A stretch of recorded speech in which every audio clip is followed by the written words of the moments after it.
जिंदाबाद, जिंदाबाद, आम आदमी जिंदाबाद, आम आदमी जिंदाबाद। बस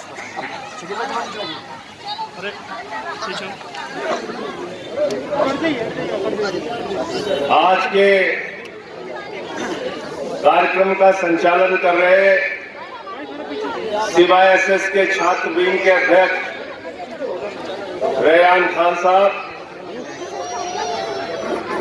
आज के इस कार्यक्रम के आयोजक आम आदमी पार्टी के प्रदेश के उपाध्यक्ष रामपुर से हमारे प्रत्याशी फैसल खान लाला साहब, मैं चाहूंगा जोरदार से तालियों से इनका स्वागत कीजिए कि आज ठंड का महीना है और रात को 9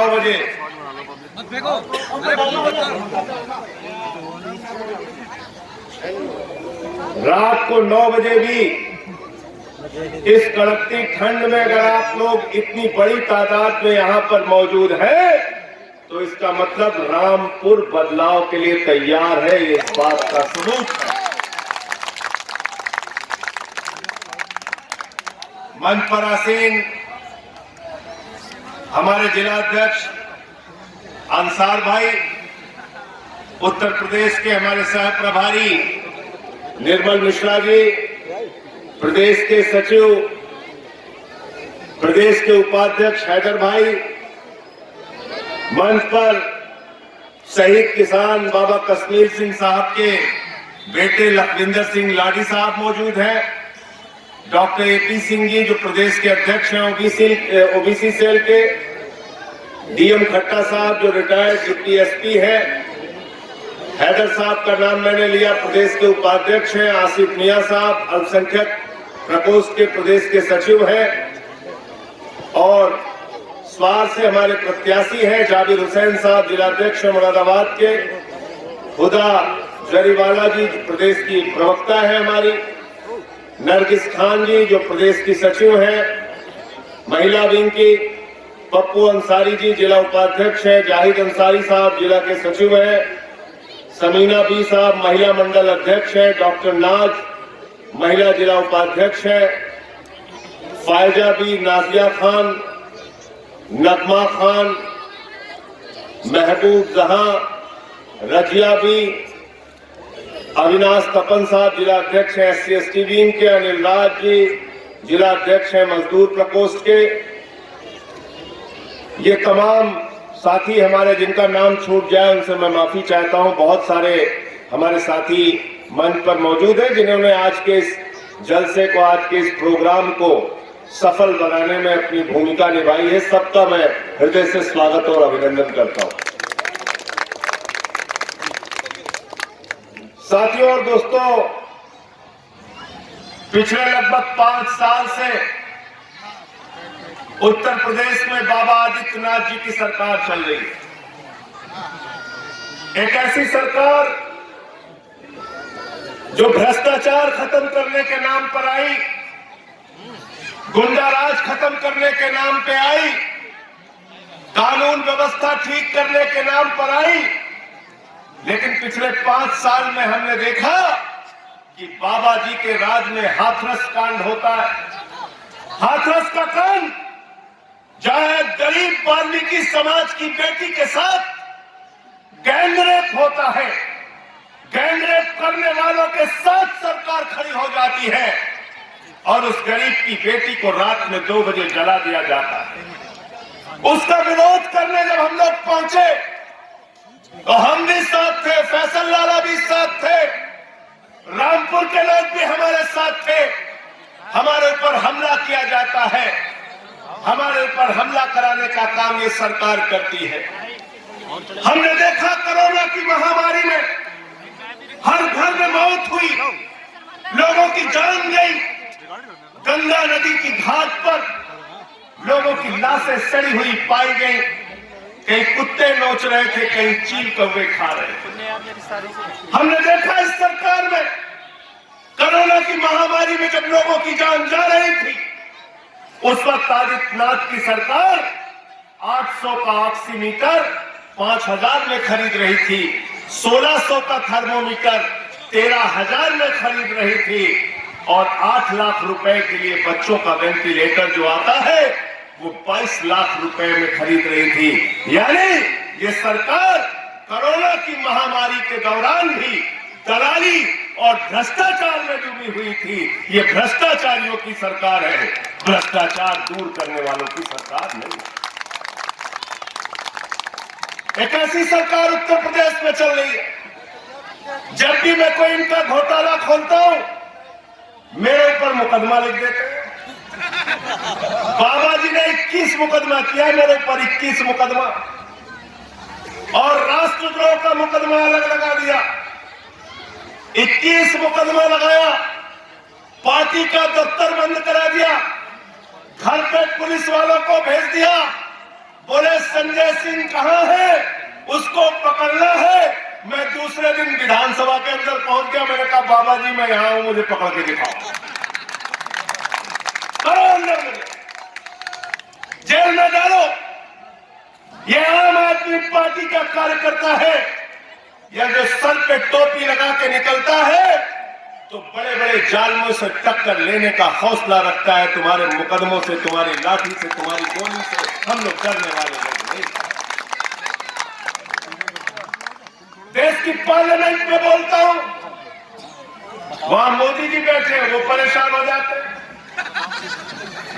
क्या कह के आए थे, अभी ठीक याद दिलाया, बोले इतना काला धन लाएंगे, इतना काला धन लाएंगे, इतना काला धन लाएंगे कि हर आदमी के खाते में कितना जमा हो जाएगा। सबको याद है, कोई भूला नहीं। 15 लाख आ गए क्या? 15 पैसे नहीं आए। और हमारी बहनें यहां पर बैठी हैं, अपने पतियों से, ये हमारी बहनें पैसा बचाकर संदूक में 1500 की नोट जो इन्होंने रखी थी कि घर में बीमारी होगी तो पैसा काम आएगा, बेटी की शादी होगी तो पैसा काम आएगा, जमीन खरीदना होगा तो पैसा काम आएगा। नरेंद्र मोदी जी ने कहा माताओं और बहनों, जो संदूक में 1500 की नोट रखी है वही काला धन है, लाइन में लग के जमा करना। इनका पैसा खाली करा लिया। और पैसा दिया किसको? किसको पैसा दिया? सबको नाम यहां भी याद है, देखो रामपुर में अडानी का नाम चल रहा है। बड़े बड़े पूंजीपतियों को दिया, अपने मित्रों को दे दिया पैसा। कितना पैसा दिया मालूम आपको? 10.5 लाख करोड़ रुपए बैंकों से कर्जा लिया इन पूंजीपतियों ने। 10.5 लाख करोड़। जीरो लगाते लगाते थक जाओगे। अगर ये 10.5 लाख करोड़ रुपए पैसा वापस आ जाए तो आपके बच्चों के लिए अच्छे स्कूल बन सकते हैं, अच्छे अस्पताल बन सकते हैं, सड़कें बन सकती हैं, रोजगार के साधन पैदा हो सकते हैं, बड़े बड़े उद्योग लग सकते हैं। लेकिन आपका पैसा लूटा जा रहा है, भ्रष्टाचार किया जा रहा है। मोदी जी ने वादा किया था हर साल 2 करोड़ नौकरियां देंगे। नौकरियां देना तो दूर, कोरोना की महामारी में आपका रोजगार छीनने का काम किया। एक ऐसी सरकार हिंदुस्तान में चल रही है जिसके राज में पेट्रोल ने भी शतक मारा और डीजल ने भी शतक मारा और सरसों का तेल 250 रुपए लीटर। महंगाई आसमान पे पहुंच गई, गरीब और गरीब हो रहा है, पूंजीपति लगातार अमीर हो रहा है। एक ऐसी सरकार इस देश के अंदर चल रही है जो खुलेआम कर रही है हम 6.5 लाख करोड़ रुपए देश की संपत्तियां बेचकर कमाएंगे। ये मैं नहीं कह रहा, ये मोदी जी की सरकार कर रही है। जो अपने आप को देशभक्त कहते हैं वो लोग कह रहे हैं अरे देशभक्त तुम नहीं हो जो देश को बेचने का काम करते हो। देशभक्त वो है जो अपने खून पसीने से देश को आगे बढ़ाने का काम कर रहे हैं। ये रामपुर के लोग, ये उत्तर प्रदेश के लोग जो श्रम करते हैं, मेहनत करते हैं, जो किसान है, मजदूर है, वो देशभक्त है। क्या बेच रहे हो? रेल बेच रही है सरकार, स्टील अथॉरिटी ऑफ इंडिया बेच रही है, सेल बेच रही है, कोल इंडिया बेच रही है। बीपीसीएल बेच रही है, एलआईसी बेच रही है, सड़क बेच रही है, बिजली बेच रही है, पानी बेच रही है, स्टेडियम बेच रही है, एफसीआई बेच रही है, और तो और पूरा हिंदुस्तान बेचने में ये सरकार लगी हुई है। ये देश बेचने वालों की सरकार है। मैंने सदन के अंदर कहा था, मोदी जी जो अपने बाप दादा की संपत्ति को बढ़ाते हैं वो सपूत कहलाते हैं, जो बाप दादा की संपत्ति को बेचते हैं वो कपूत कहलाते हैं। एक कपूत सरकार हिंदुस्तान में चल रही है। इसलिए मैं कहना चाहता हूं, हमें जागना हो, हमें होशियार रहना पड़ेगा। कौन से लोग हैं जो चुनाव प्रचार में आपके पास आते हैं? केजरीवाल जी आते हैं, वो क्या कहते हैं? भाइयों और बहनों, स्कूल होना चाहिए कि नहीं होना चाहिए, अस्पताल होना चाहिए कि नहीं होना चाहिए, फ्री बिजली होनी चाहिए कि नहीं होनी चाहिए, नौजवानों के लिए रोजगार होना चाहिए कि नहीं होना चाहिए। नरेंद्र मोदी जी आते हैं, योगी बाबा आते हैं, तो क्या कहते हैं? गांव गांव में शमशान होना चाहिए कि नहीं होना चाहिए? कहते हैं कि नहीं कहते? इतनी बड़ी मनहूस पार्टी है, गांव गांव में शमशान बना। हमें शमशान नहीं चाहिए, हमें अपने बच्चों के लिए अच्छे स्कूल चाहिए जिसमें नमक रोटी नहीं, अच्छे खाने दिए जाए। हमको शमशान नहीं चाहिए, हमें अस्पताल चाहिए जहां हमारी मां का इलाज हो सके, जहां उस बच्ची को जिसको टाका लगाने में कई घंटे लग गए और उसको अपनी जान गंवानी पड़ी, उसका इलाज हो सके। नहीं चाहिए शमशान हमें उद्योग धंधे चाहिए, व्यापार चाहिए, सड़कें चाहिए, बिजली चाहिए, पानी चाहिए। हिंदुस्तान तब आगे बढ़ेगा जब गरीब आदमी को आप ताकत देंगे, उनको बढ़ाने का काम करेंगे। और ये काम अगर हिंदुस्तान में कोई सरकार कर रही है तो अरविंद केजरीवाल की आम आदमी पार्टी की सरकार दिल्ली में कर रही है। मैं कहना चाहता हूं, जाइए और एक बार देख कर आइए, ज्यादा दूर नहीं है दिल्ली आपसे। जब केजरीवाल जब मुख्यमंत्री बने, सरकारी स्कूलों में जाते थे, मकड़ी के जाले लगे रहते थे, टाट पट्टी पर बैठ के बच्चे पढ़ते थे, बच्चियों के लिए टॉयलेट का इंतजाम स्कूलों में नहीं था। आज उन्हीं सरकारी स्कूलों में आपके बच्चों की पढ़ाई के लिए एयर कंडीशन कमरे बने हैं, स्विमिंग पूल का निर्माण हुआ है, एथलीट के ग्राउंड बने हैं, हॉकी के ग्राउंड बने। आज उन्हीं सरकारी स्कूलों में वहां के टीचर्स को विदेशों में हमने ट्रेनिंग कराया। और पिछले 5 साल से रामपुर के लोगों, आपको जान के हैरानी होगी, पिछले 5 साल से इंटर का रिजल्ट सरकारी स्कूलों का प्राइवेट स्कूल से बेहतर आ रहा है। आज हजारों रुपए की फीस, लाखों रुपए की डोनेशन दे के लोग अपने बच्चों को प्राइवेट स्कूल में नहीं पढ़ाते, बल्कि वो कहते हैं हमें केजरीवाल के सरकारी स्कूल में अपना नाम लिखवाना है। ट्रंप की बेटी अमेरिका से आती है तो ये नहीं कहती कि मोदी के गुजरात का स्कूल देखना है, वो कहती है दिल्ली में केजरीवाल का स्कूल देखना। आज पूरी दुनिया में हमारे मोहल्ला क्लिनिक के मॉडल की चर्चा हो रही है। 200 तरह की जांच होती है वहां पे, अल्ट्रासाउंड होता है, वहां दवाएं मुफ्त मिलती है। हमने फरिश्ते स्कीम लागू की। हमने कहा कोई आदमी रास्ते में एक्सीडेंट का पीड़ित मिल जाए तो उसको छोड़कर भागना नहीं, उसके लिए फरिश्ते बनो, उसको उठाओ, अस्पताल में पहुंचाओ। पहुंचाने का भी केजरीवाल सरकार 2000 रुपए देती है, और उसके इलाज में अगर 50 लाख रुपए भी खर्च हो तो केजरीवाल की सरकार करती है। एक ऐसी सरकार जिसने 200 यूनिट बिजली फ्री देने का काम किया, 400 यूनिट बिजली आधे दाम पर देने का काम किया। एक ऐसी सरकार जो माताओं बहनों के लिए बस की यात्रा फ्री करती है, विधवाओं की पेंशन 3 गुना, बुजुर्गों की पेंशन 3 गुना, विकलांगों की पेंशन 3 गुना। आज दिल्ली में हमने गेस्ट टीचर की तनख्वाह 2 गुना करने का काम किया, आंगनबाड़ी की तनख्वाह 2 गुना करने का काम किया। सबका ख्याल रखने वाली सरकार केजरीवाल की सरकार, आम आदमी पार्टी की सरकार है। और उत्तर प्रदेश में जब हम आए, जब हम रामपुर गए, जब हम लखनऊ गए, जब हम आगरा गए, हाथरस गए, मेरठ गए, पूरब हो, पश्चिम हो, उत्तर हो, दक्षिण हो, चारों तरफ जहां जहां हम लोग गए, वहां एक ही बात निकल कर आती थी, क्या दिल्ली की तरह यहां भी फ्री बिजली मिल सकती है? क्या दिल्ली की तरह यहां भी 24 घंटे बिजली मिल सकती है?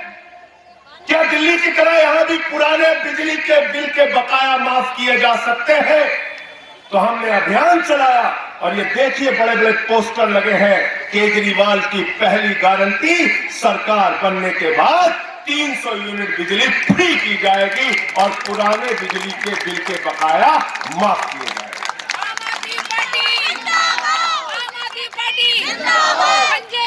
अगर होली के त्योहार के पहले सरकार बन गई तो मैं हिंदू मुसलमान दोनों भाइयों से कहना चाहता हूं, अपने घर का बिजली का बिल लेकर जाना और उसी होलिका में उसको जला देना, पुराने बिजली का बिल।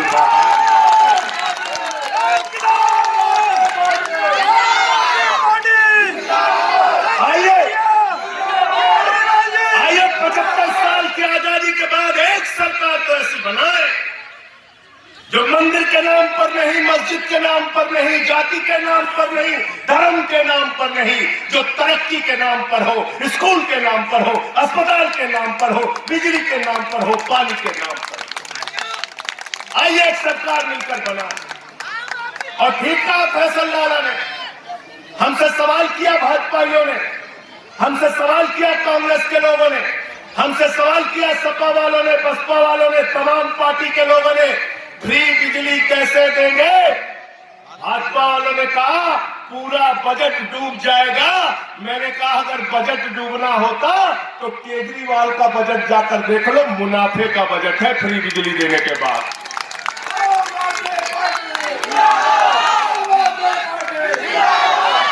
बोले सब कुछ फ्री कर रहा, ये राशन भी फ्री, बिजली भी फ्री, पानी भी फ्री, ये कैसे सब कुछ फ्री? मैंने कहा मोदी जी चलो शुरू करते हैं, योगी जी आइए मिलकर शुरू करते हैं। सबसे पहले प्रधानमंत्री की फ्री बिजली बंद करो। होना चाहिए कि नहीं होना चाहिए? भाइयों और बहनों, प्रधानमंत्री की बिजली बंद होनी चाहिए कि नहीं होनी चाहिए? आइए मिलकर योगी आदित्यनाथ की फ्री बिजली बंद करते हैं। मैं सांसद हूं, लेकिन मैं भी कह रहा हूं 5000 यूनिट महीने का फ्री बिजली मिलता है हमको, बंद करो फ्री बिजली। मंत्रियों की फ्री बिजली बंद करो, विधायकों की फ्री बिजली बंद करो, राष्ट्रपति की फ्री बिजली बंद करो। अगर उनकी फ्री बिजली बंद नहीं कर सकते तो गरीब जनता को 300 यूनिट बिजली फ्री दो। ये उनका पैसा है जिससे तुम फ्री बिजली दो। ये पैसा किसका है भाई? जनता का। बाबा जी जो हेलीकॉप्टर में गड़गड़ाते हैं, किसका पैसा है? किसका पैसा है? आपका पैसा। ये डीएम, एसपी, ये मंत्री, ये विधायक, ये सांसद, ये जो बड़ी बड़ी गाड़ियों से चलते हैं, किसका पैसा है? किसका पैसा है? तो केजरीवाल जी आपका पैसा आपके लिए लगाते हैं और भाजपा, कांग्रेस, सपा, बसपा वाले आपका पैसा लूट कर ले जाते हैं। ये बुनियादी फर्क है। गलत तो नहीं कह रहा हूं? गलत तो नहीं कह रहा हूं? तो इसलिए क्या कहते हैं भाजपा कांग्रेस के लोग? कहते हैं केजरीवाल को राजनीति नहीं आती। मैंने कहा बिल्कुल ठीक कहा बेईमानों, केजरीवाल को लूटने और भ्रष्टाचार करने की राजनीति नहीं आती, केजरीवाल को फ्री बिजली कैसे देना ये राजनीति आती है। और उसमें तुम फिसड्डी हो। तुम्हारी मनहूस पार्टी ने गांव गांव में शमशान बनाने की ऐसी बात कही कि कोरोना की महामारी में गांव गांव में शमशान बन गया, शमशान बन गया। ऐसे मनहूस लोगों को उत्तर प्रदेश की सत्ता से हमें हटाना है। एक कहानी सुना के मैं अपनी बात को खत्म करूंगा। एक बार एक हंस और हंसनी हरिद्वार से भटकते भटकते भटकते रेगिस्तान के इलाके में चले गए। ध्यान से सुनना ये कहानी, बहुत काम किए, पूरे चुनाव पर काम आएगी और जिंदगी भर काम आएगी। जब जब चुनाव आएगा तब तब याद करो। तो एक बार एक हंस और हंसनी हरिद्वार से भटकते भटकते रेगिस्तान के इलाके में चले गए। रेगिस्तान का इलाका था, हंसनी परेशान हो गई।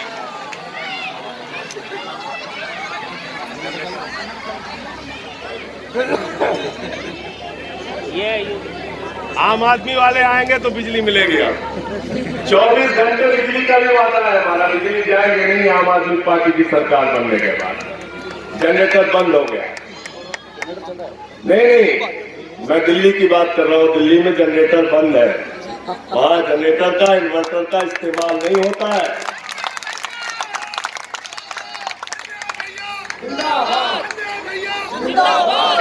तो रेगिस्तान का इलाका था, हंस और हंसनी परेशान हो गए। हंसनी ने अपने हंस से कहा, अरे हंस, ये किस इलाके में लेके चला आया? यहाँ न पेड़ है, न पौधे हैं, न झील है, न झरने हैं, न हरियाली है, न खुशहाली है। हंस ने अपनी हंसनी से कहा, प्रिय, हम लोग रास्ता भटकते भटकते रेगिस्तान में आ गए हैं, किसी तरह से शाम हो जाने दे, रात बीत जाने दे, सुबह हम लोग फिर हरिद्वार चले जाएंगे। दोनों भटकते रहे, शाम हुई, एक पेड़ दिखा हंस और हंसनी को। वो हंस और हंसनी उसी पेड़ के नीचे चले गए। उस पेड़ के ऊपर एक उल्लू बैठा हुआ था। उल्लू, जब रात हुई तो हंसनी ने फिर अपने हंस से कहा, अरे हंस, ये कैसा इलाका है? यहां तो कोई तरक्की हुई नहीं, ये तो रेगिस्तान का इलाका है। यहाँ न पेड़ है, न पौधे हैं, न झील है, न झरने हैं, न हरियाली है, न खुशहाली है। हंस ने फिर हंसनी को समझाया, प्रिय, किसी तरह से रात तो बीत जाने दे, सुबह होगी, हम लोग हरिद्वार चले जाएंगे। रात बीती, सुबह हुई, हंस अपनी हंसनी को लेकर हरिद्वार की तरफ चलने लगा। वो उल्लू पेड़ से नीचे आ गया, उसने हंसनी का हाथ पकड़ा और कहा कि मेरी पत्नी को लेकर कहां जा रहा है हंस? हंस हैरान हो गया, उसने कहा, अरे मैं हंस हूं, ये हंसनी है, मैं इसका पति हूं, ये मेरी पत्नी है, तू तो उल्लू है, ये तेरी पत्नी कैसे हो गई? तो उसने कहा, खामोश हो जाना, ये इलाका हमारा है, यहां के आदित्यनाथ हम ही है। जो कह दिया वो कह दिया, लेके जा नहीं सकते इसको। हैरान हो गया हंस, दोनों में झगड़ा हो गया। उल्लू और हंस लड़ने लगे। गांव की पंचायत बुलाई गई, कई गांव के लोग इकट्ठा हो गए। पंच आपस में बैठे, पंचों ने कहा, भाई मामला क्या है? हंस ने कहा कि मैं हंस हूं, ये हंसनी है, मैं इसका पति हूं, ये मेरी पत्नी है। ये उल्लू कह रहा है हंसनी उसकी पत्नी है, आप ही लोग फैसला कर दो। पंचों ने कहा, भाई बहुत गंभीर मामला है, थोड़ा चिंतन करना पड़ेगा, विचार करना पड़ेगा। पंच लोग किनारे गए, एकांत में बैठ गए। उन्होंने कहा, भाई देखो, हंस बात तो ठीक कह रहा है, हंसनी पत्नी तो हंस की है, लेकिन ये हंस और हंसनी तो अभी हरिद्वार चले जाएंगे, हम लोगों को तो रहना उल्लू के बीच में है, इसलिए फैसला उल्लू के हक में सुनाना। समझ गए आप लोग? पीछे तक सब समझ गए, ताली बजा दो जो लोग समझ गए। पंच लोग वापस आए, पंचों ने कहा, भाई फैसला हो गया। हंस ने कहा, जी क्या फैसला हुआ? बोले, फैसला ये हुआ है कि हंसनी उल्लू की पत्नी है और हंस को गांव छोड़कर जाने की इजाजत दी जाती है। हंस रोने लगा, चीखने लगा, चिल्लाने लगा। उन्होंने कहा, कैसे पंचों के बीच में आ गया? उल्लू को मेरी पत्नी दे दी, मुझे गांव छोड़ने को कह रहा है। रोकर, चीख कर, चिल्लाकर जब वो हंस आगे बढ़ने लगा हरिद्वार की तरफ, उल्लू फिर उसके पास गया, उसने हंस का हाथ पकड़ा, उसने कहा मित्र हंस रुको, कहां जा रहे हो? हंस ने कहा अरे उल्लू मेरी पत्नी ले ली, अब मेरी जान लेगा क्या? उसने कहा मैं तुम्हारी पत्नी लूंगा, मैं तुम्हारी जान लूंगा, लेकिन कल रात को जब तुम्हारी पत्नी ये कह रही थी ये इलाका वीरान क्यों है, ये इलाका रेगिस्तान क्यों है, यहाँ पेड़ पौधे हरियाली और खुशहाली क्यों नहीं है, तो मैं बताना चाहता हूं मित्र हंस, यहाँ ऐसे पंच रहते हैं जो उल्लुओं के हक में अपना फैसला सुना।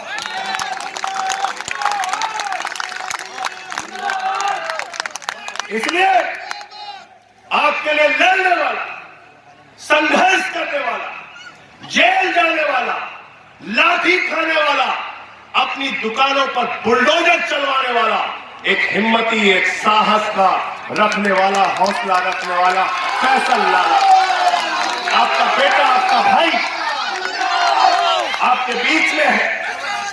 अगर इसने परिश्रम किया है, आपकी लड़ाई लड़ी है, आपकी आवाज उठाई है और तमाम जोखिम बर्दाश्त किए हैं, तो मैं आपसे हाथ जोड़कर अपील करता हूं, इनके चुनाव निशान बटन पे अपना वोट देकर इनको जिताने का काम करना।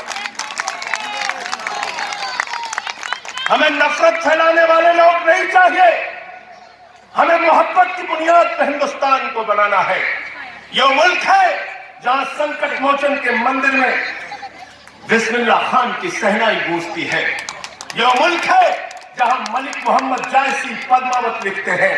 यह मुल्क है जहां रसखान को पढ़कर हम भगवान कृष्ण के बारे में जानते हैं। यह मुल्क है जहां मोहम्मद रफी गाना गाते हैं, सुख के सब साथी दुख में ना कोई, मेरे राम तेरा नाम एक साचा दूजा ना कोई। यह है हिंदुस्तान। इस हिंदुस्तान की खूबसूरती को जो मिटाने की कोशिश करेगा, हमारे सेकुलरिज्म, हमारी धर्मनिरपेक्षता को जो मिटाने की कोशिश करेगा, उन सबसे मैं कहना चाहता हूं, ये मुल्क बाबा साहब के संविधान से चलेगा, किसी योगी और मोदी के फरमान से नहीं चलेगा। और इसके लिए हम आपसे लड़ते रहेंगे, संघर्ष करते रहेंगे। हमारी गंगा जमुनी तहजीब को मिटाने की कोशिश मत करो। हम मिलकर हिंदुस्तान को आगे बढ़ाना चाहते हैं, इस मुल्क को आगे ले जाना चाहते हैं। मंदिर और मस्जिद के नाम पर लड़ाने वाले लोगों ने किया क्या है, मैंने पिछले दिनों उनका सच आपके सामने रखा। वो सच क्या था? चंदा चोरी कर रहे थे। मैंने वो खुलासा किया। 5 मिनट के अंदर अयोध्या में भाजपा के लोगों ने 2 करोड़ की जमीन 18.5 करोड़ में खरीदी। किससे खरीदी? सुल्तान अंसारी से। सुल्तान अंसारी से। मैंने भाजपाइयों से कहा किससे जमीन खरीदी?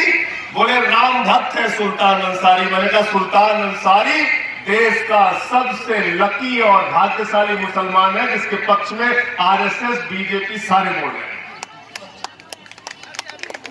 माल कमाना था। 5 मिनट में 16.5 करोड़ रुपए। ये चंदा चोरी का जब मैंने खुलासा किया, कानपुर वालों ने बैनर लगा दिया, चंदा चोरों से सावधान। भाजपाई पहुंच के फाड़ने लगे। कानपुर वालों ने कहा भैया इसमें तुम्हारा नाम तो लिखा नहीं। बोले हमें पता है किसके लिए लिखा है। ऐसे लोग हैं, इनसे होशियार रहना।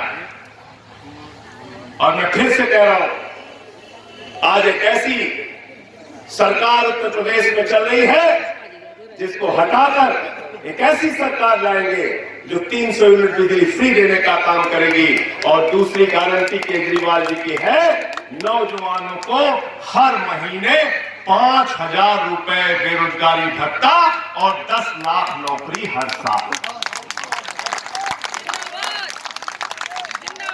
मैंने फैसल भाई से कहा था कि उसका भी प्रचार कर देना, शायद किसी कारण से उसकी बात नहीं हो पाई। मैं बता देता हूं कैसे होगा। लोग हमसे पूछते हैं उत्तर प्रदेश की आबादी बहुत है, कैसे होगा? हिसाब लगा लेना। रामपुर के लोगों आपको बता के जा रहा हूं, उत्तर प्रदेश के एम्प्लॉयमेंट एक्सचेंज में यानी कि सेवा योजन कार्यालय में बेरोजगारों की संख्या जो दर्ज है वो है 34 लाख बेरोजगार। कितना? 34 लाख। कितना? 34 लाख। उनको हर महीने 5,000 रुपए अगर आप देंगे तो महीने का खर्च सरकार का आएगा 1700 करोड़ रुपया। कितना आएगा? और साल का खर्चा कितना आएगा? 20,400 करोड़ रुपया। और उत्तर प्रदेश का बजट कितना है? 5,80,000 करोड़ रुपया। अब हाथ उठा के बताओ ये हो सकता है कि नहीं हो सकता? हो सकता है कि नहीं हो सकता? नौजवानों के भी फॉर्म भरवाइए, नौकरी और 5,000 रुपए बेरोजगारी भत्ता की गारंटी हम दे रहे हैं। पीछे तक हाथ उठा के बताओ साथ दोगे कि नहीं दोगे? इस लड़ाई में साथ दोगे कि नहीं दोगे? इस लड़ाई में साथ हैं आप सब? इस लड़ाई में साथ है ना? फैसल लाला के साथ खड़े हैं ना? बहुत बहुत शुक्रिया। पूछते हैं बिजली कैसे दोगे? पता कर लेना बिजली विभाग में जाकर। उत्तर प्रदेश में 300 यूनिट तक बिजली का इस्तेमाल करने वाले घरेलू उपभोक्ताओं से जो बिजली विभाग को पैसा मिलता है वो कितना है? कितना है? 19,000 करोड़ रुपया। कितना है? 19,000 करोड़ रुपया। तो ये चीज बताओ, 19,000 करोड़ रुपए बिजली माफी के लिए और 20,000 करोड़ रुपए बेरोजगारी भत्ता के लिए 5,80,000 करोड़ के बजट से निकालना कोई मुश्किल का काम है क्या? मुश्किल का काम है? लेकिन यही सही बात नेता लोग आपको बताते नहीं। कहते हो कैसे पाएगा, हो कैसे पाएगा? अरे हो ऐसे पाएगा कि इनकम टैक्स कमिश्नर बैठे हैं दिल्ली में, केजरीवाल जी, जाके उनसे सीख लो, बता देंगे कैसे हो पाएगा। सारा गणित जोड़ के बता देंगे आपको। तो जो वादा हम करते हैं, हम जुमला नहीं बोलते, हम भारतीय जुमला पार्टी नहीं है, ये अरविंद केजरीवाल की वादा पूरा करने वाली पार्टी है।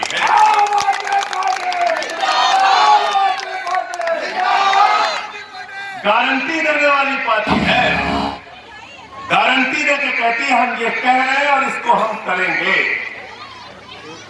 20,000 करोड़ रुपए का मतलब क्या हुआ?